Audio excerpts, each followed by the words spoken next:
T.S. Venkannayya was born on October 1st, 1885 at Taľaku village in Chitradurga to parents Subbanna and Lakshmi Devamma. Venkannayya's father, Subbanna, was a poet in his own right and was known to compose poetry impromptu. He ensured that his son would be familiar with Mahabharata, Ramayana and Bhagavata at a young age. At 5 years of age, Venkannayya was admitted to Kulimat. He was a student of Narasimha Rao. Venkannayya was the youngest member to sit the exam at 12 years of age. After his preliminary schooling, Venkannayya joined A.V. School at Challakere, where he passed his Kannada Lower Secondary in 1897 and his English Lower Secondary exam in 1899. In 1902, a 14-year-old Venkannayya was married to an 8-year-old Bhagirath. He completed his matriculation exam in the same year. Venkannayya passed his first year FA exam in 1903 from Maharaja College. Finding second year FA mathematics challenging, Venkannayya got himself transferred to Bellari's Wardlaw College in the hope of finding additional help. He passed his second year FA in 1904 and was presented with a hardbound volume of the Bible as prize. Venkannayya passed his BA exam in 1908. His attempts at studying law at Bombay in 1909 were only partially successful, and he had to instead focus on doing MA at Madras. At Mysore, Venkannayya learnt Kannada and Telugu from Timmapaya Shastri and Ralapalli Anantakrishna Sharma at Maharaja College. Following this, Venkannayya briefly relocated to Dharwad for a while and taught history, English and Kannada at Basel Mission High School. His good friend Gnanakannan, who was the headmaster, Principal Muller and Srikantaiah Shastri, the famous Sanskritist, were Venkannayya's circle of friends at this time. Venkannayya eventually became famous as Taľaku Master. Venkannayya completed his MA in first class in 1914 from Madras. Principal Muller congratulated him and raised his salary. After Dharwad, he joined St. Joseph's High School in Bangalore as a history teacher in 1915. A.R. Krishna Shastri and T.S. Venkannayya were best of friends. Once, when A.R. Krishna Shastri was sick, Venkannayya, who was not one to offer prayers for favors, made an exception by requesting that a fraction of his lifespan be set aside for his friend. As if by miracle, A.R. Krishna Shastri made a miraculous recovery. Krishna Shastri always recollected this with great affection and gratitude. In 1917, Venkannayya was appointed as headmaster for the government school in Doddaballapur. A few months later, he was transferred to Bangalore's Collegiate High School as an English teacher. Owing to A.R. Krishna Shastri's transfer from Central College, Bangalore, Venkannayya was now offered the former's position. A.R. Krishna Shastri's exit was indeed a loss for Venkannayya. However, Venkannayya's family were ecstatic at news of this new university job. The Kannada Sahitya Parishat and the Central College Karnataka Sangha both came into existence around 1915. T.S. Venkannayya and A.R. Krishna Shastri were both interested in strengthening the Kannada movement and therefore approached D.V. Gundappa to seek his support and guidance in impressing the youth to join the cause. DVG's poem Vanasuma was among Venkannayya's favorite, and he persuaded A.R. Krishna Shastri to adopt it as the prayer song of the Karnataka Sangha. In fact, DVG was so impressed with Venkannayya's oratorical skills that he records in his writing that he spoke like one possessed. DVG furthermore described Venkannayya as a man blessed with a unique feel for literature. They were indeed best of friends. While in Bangalore, Venkannayya stayed with DVG for a brief time. Venkannayya's meticulous attention to detail in cooking was amusingly noted on many occasions by T.V. Gundappa, and he describes him as a walking repository of recipes. Under the auspices of the Karnataka Sangha, a book was published about Muddanna, and his birth anniversary was celebrated in a befitting manner. The quarterly journal Prabuddha Karnataka took shape during these years.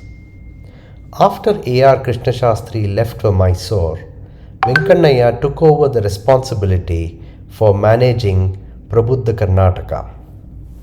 Under his able stewardship, Prabuddha Karnataka succeeded in bringing to light many works of V. Seetharamaiah, K.S. Narasimhaswamy, G.P. Rajaratnam, and Puthi Narasimhachar. As editor, Venkannayya helped bring many old works of Kannada poetry back into print once again. In fact, Bellave Venkatanaranappa, who was involved in the editing and reprinting of Pampa Bharata, repeatedly acknowledged T.S. Venkannayya's priceless contribution to this project. On more than one occasion, Venkannayya was offered the chairmanship of a forthcoming Sahitya Parishat meeting, and every single time he assiduously turned it down on the premise that there were more senior and better deserving candidates than himself for the post. Venkannayya's wife Bhagirath passed away in 1924. 2 years later, he married Rukmini. In the same year, that is 1926, he was appointed as an assistant professor at Maharaja College, Mysore. In 1926, B.M. Srikantaiah was the registrar of the university, and Sir Brajendranath Seal was the vice chancellor. The Kannada BA Honours course had just been started. B. Krishnappa was the assistant professor at this time, and he was due for promotion. Sadly, weeks before the promotion, he passed away. This now vacant post had to be filled as the honours program was already underway. B.M. Srikantaiah and N.S. Subbarao felt that T.S. Venkannayya was the right choice for the post. But Venkannayya would hear nothing of it, as he felt that his good friend A.R. Krishna Shastri was senior to him and hence deserved the promotion. B.M. Srikantaiah, however, did not see it that way. But neither N.S. Subbarao nor B.M. Srikantaiah could convince Venkannayya to accede to the post. Finally, they wrote to Metcalfe at Central College, Bangalore.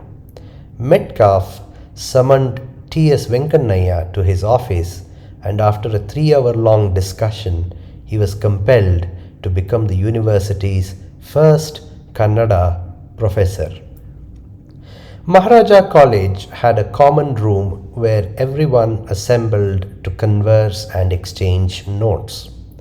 Venkannayya was a regular participant in this Arcadia and had a large fan following among students and peers alike. A.N. Murthy Rao records that although T.S. Venkannayya joined the common room as a member and remained one all throughout, he was, for all practical purposes, its undisputed leader, and rest of the bunch his humble followers had the least bit of enthusiasm to rebel or break free from his ever-loving embrace.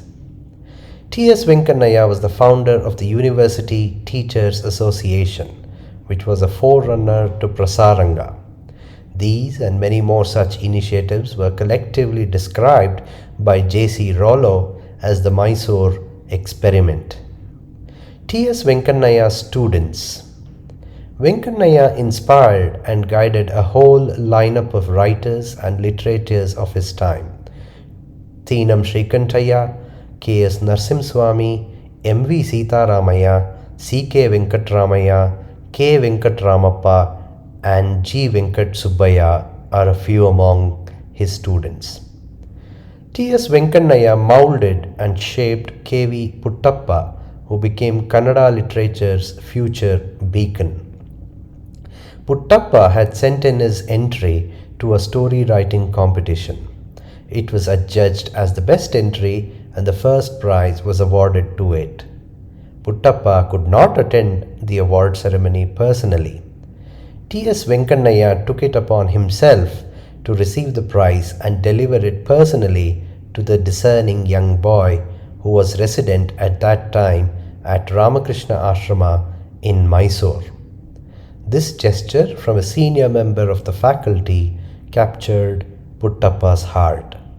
Years later, Kuvempu would record this incident in his diary, a translation of which I shall read now. He, by which he meant T.S. Venkannayya, was ever ready to nourish and nurture a true talent when he came across it.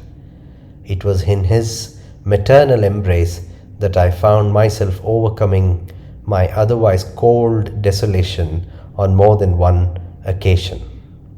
Kuvempu further records that Venkannayya's teaching style was such that every student in the classroom felt that he or she was indeed the center of Venkannayya's attention and hence felt elated. Venkannayya served, in Kuvempu's words, as a bridge between Kannada and English poetry, as he was able to discuss both with effortless ease.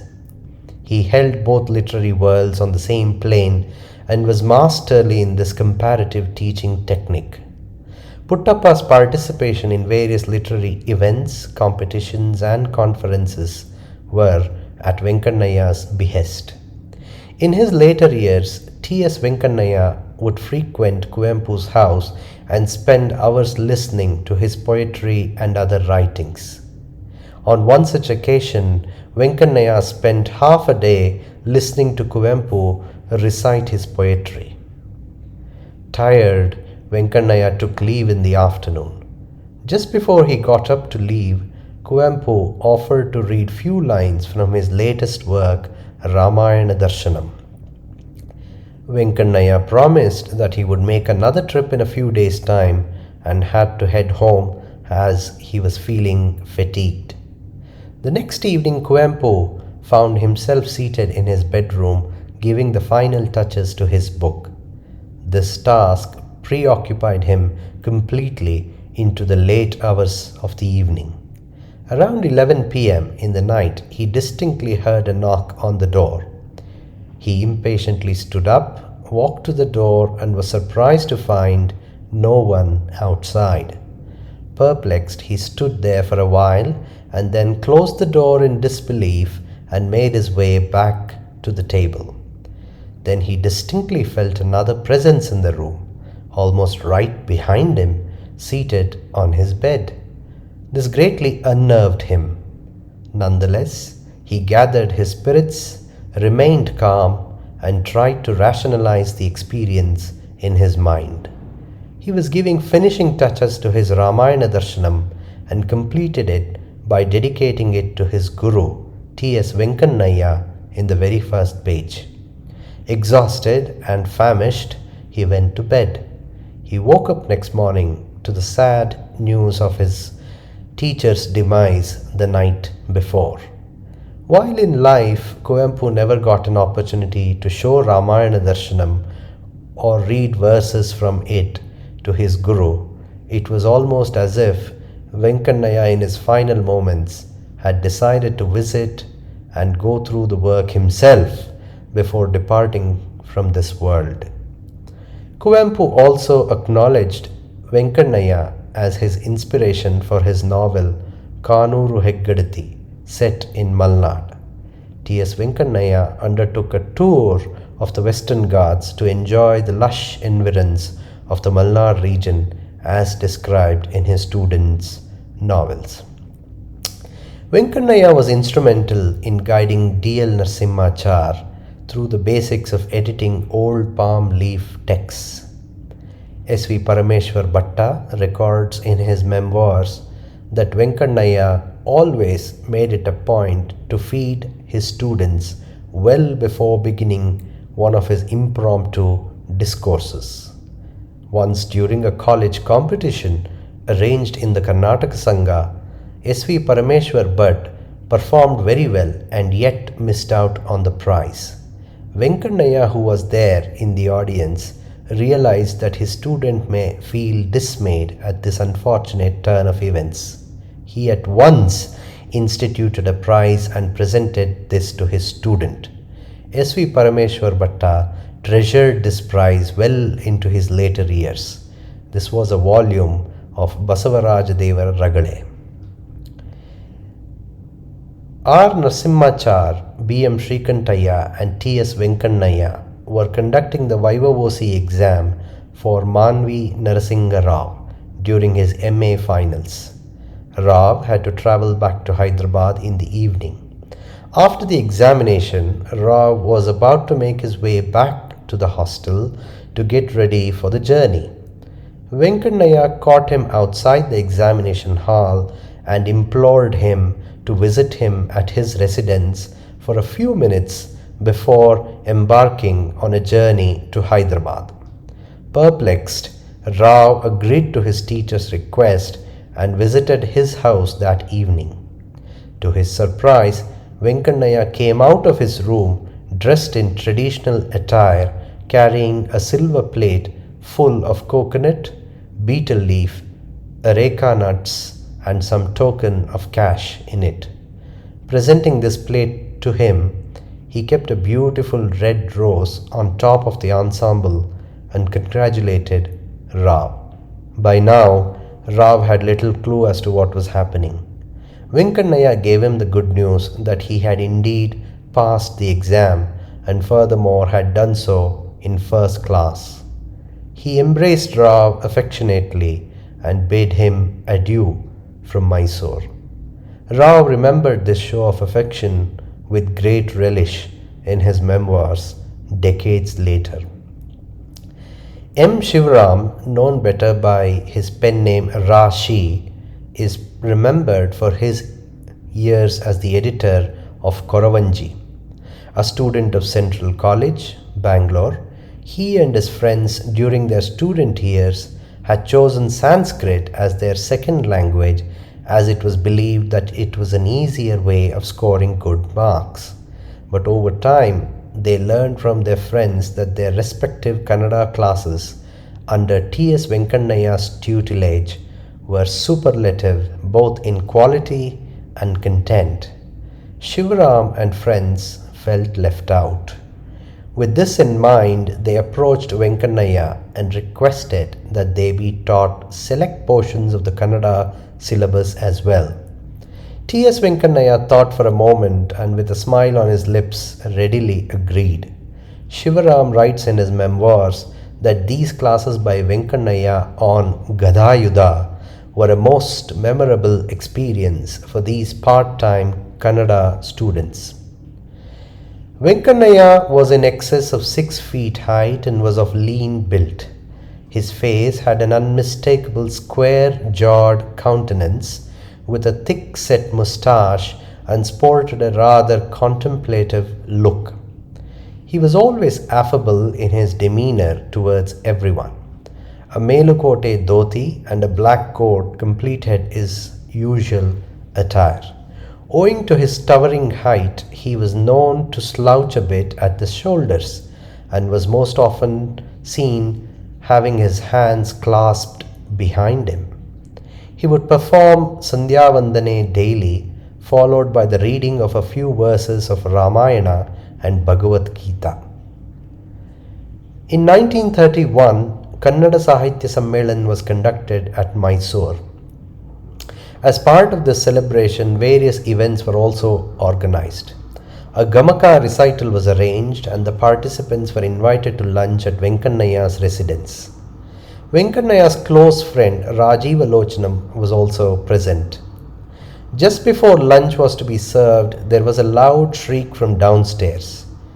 Venkannayya rushed downstairs to find that his ailing 4-year-old son had passed away.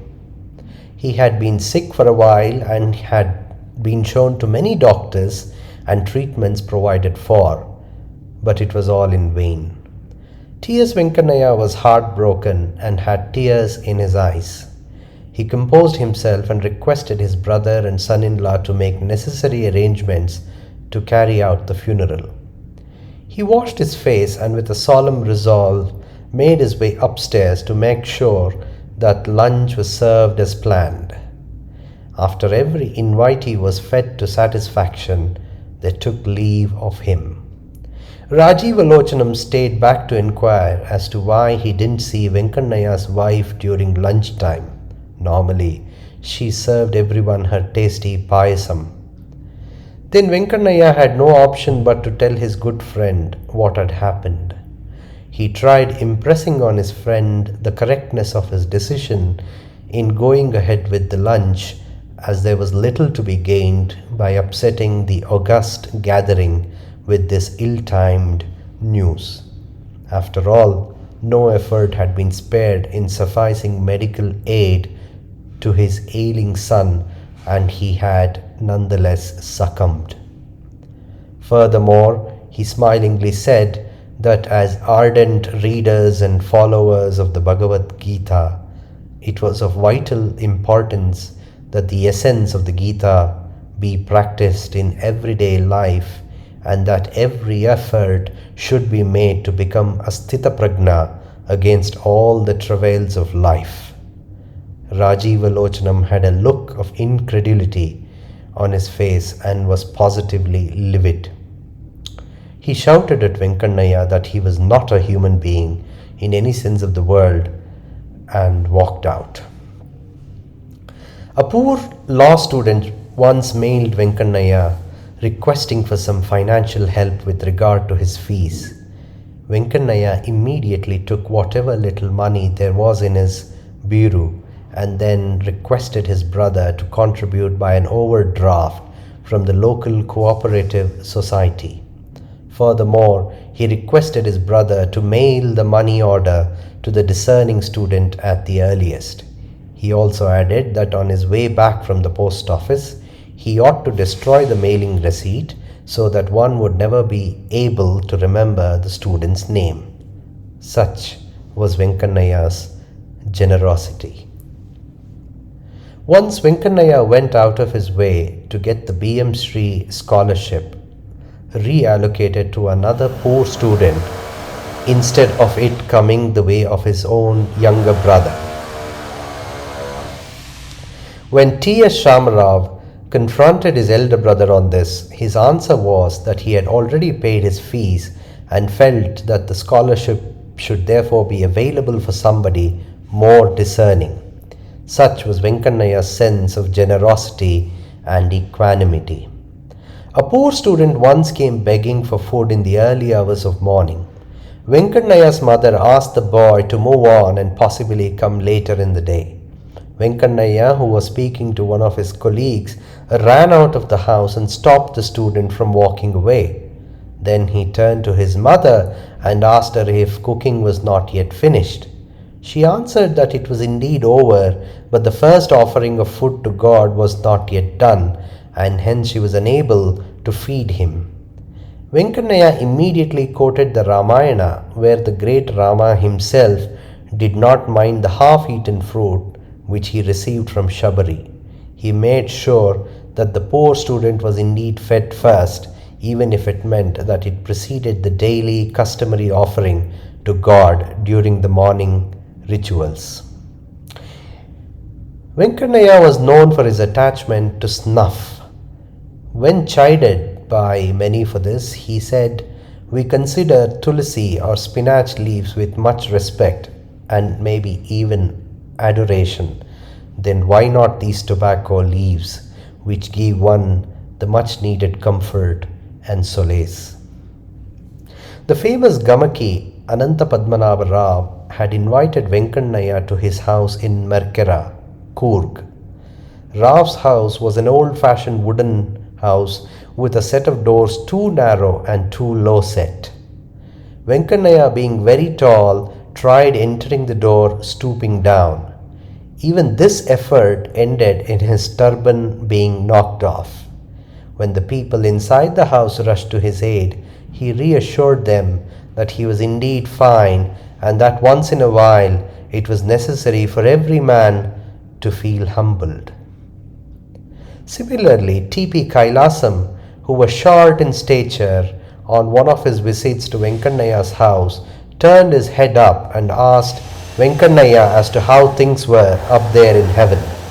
To which Venkannayya looked down and replied with another question, "What's new in the recesses of the underworld?" Venkannayya never missed an opportunity to visit V. Seetharamaiah at his Bangalore's residence. Seetharamaiah's house was again one of those old-fashioned ones with a dwarfed entrance. Seeing Venkannayya bow down every time he entered, Seetharamaiah went out of his way to get the entire door frame replaced with a larger and a taller one. Such was his affection and regard for Venkannayya. Venkannayya's literary output was small, but what was little was written was of superlative standard. Kuvempu attests to the fact that Venkannayya's endearing contribution to Kannada literary landscape was not with his own writing, but instead in recognizing and nurturing budding talent across 3 decades. T.S. Venkannayya, along with A.R. Krishnashastri, was among the first people to bring Sri Ramakrishna Paramahamsa's biography into Kannada from Bengali. Venkannayya translated about 4 works, was involved in the editorial work of nearly 6 other works with the likes of D.L. Narasimhachar and A.R. Krishnashastri, and authored nearly 10 articles on a host of topics. T.S. Venkannayya introduced student poetry journals at Maharaja College titled Kiriya Kanike and Thaliru. He initiated drama troupes to enact such plays as Nagananda, Savina Samasye, and Ashada Bhuti. He was instrumental in organizing Kumaravyasa Jayanti. He encouraged famous Gamakis like K. Krishna Rao, S.T. Bindu Rao, K.G. Sampath Kumar Acharya, and Mai Gowda. Venkannayya passed away on 14th of February 1939. Masti Venkatesh Iyengar and Kuvempu took the lead in organizing Venkannayya's funeral arrangements. Owing to Venkannayya's overarching generosity, there was little money left for his own funeral. J.C. Rollo, B.M. Srikantaiah, and N.S. Subbarao came to the rescue and wrote to the university treasury to release 2 months' worth of salary, albeit posthumously. Thanks to this, Venkannayya's funeral could be conducted as envisaged. There was a 3-day memorial event held at Taľaku, spearheaded by Nittur Srinivasa Rao, Belagere Chandrasekhara Shastri, Belagere Janakamma, and Belagere Krishna Shastri. These events were later remembered as the Nittur Circus. A. Venkannayya Smaraka Granthalaya was built in 1989 with state aid, and T.S. Shamarao donated about 30,000 rupees worth of books to this library. T.S. Venkannayya and T.S. Shamarao were fond of long evening walks where they discussed often for hours about everything from history to theology and literature to religion. On one such walk, the discussion turned to Lord Krishna. Venkannayya spoke for nearly 2 hours, leaving Shamarao spellbound. At the end, Shamarao implored T.S. Venkannayya to put in writing that which he had just delivered extempore. Venkannayya immediately asked his brother as to what was to be achieved with such an endeavour. Shamarao explained that such profound depth of knowledge and perspective should be shared with generations to come, thereby leaving a footprint in the sands of time. Venkannayya smiled and spoke after a long silence. He said that when such people as Rama and Krishna were scarcely remembered today, why must mere mortals like us expect to be remembered in the future? Shamarao recollected this incident with Kuvempu at Venkannayya's funeral. Kuvempu answered that he was in agreement with his teacher. However, Kuvempu added that a man's legacy lies often not in what he said or did. It lies more so in the impression he had on people around him and in the way he nurtured future generations who came under his influence. And in this aspect, Venkannayya could never be forgotten. Lastly, he added that the greatest tribute he could give to his teacher was a dedication in the very first few pages of his forthcoming book, Ramayana Darshanam. As long as mankind read this great epic, they would remember T.S. Venkannayya's name.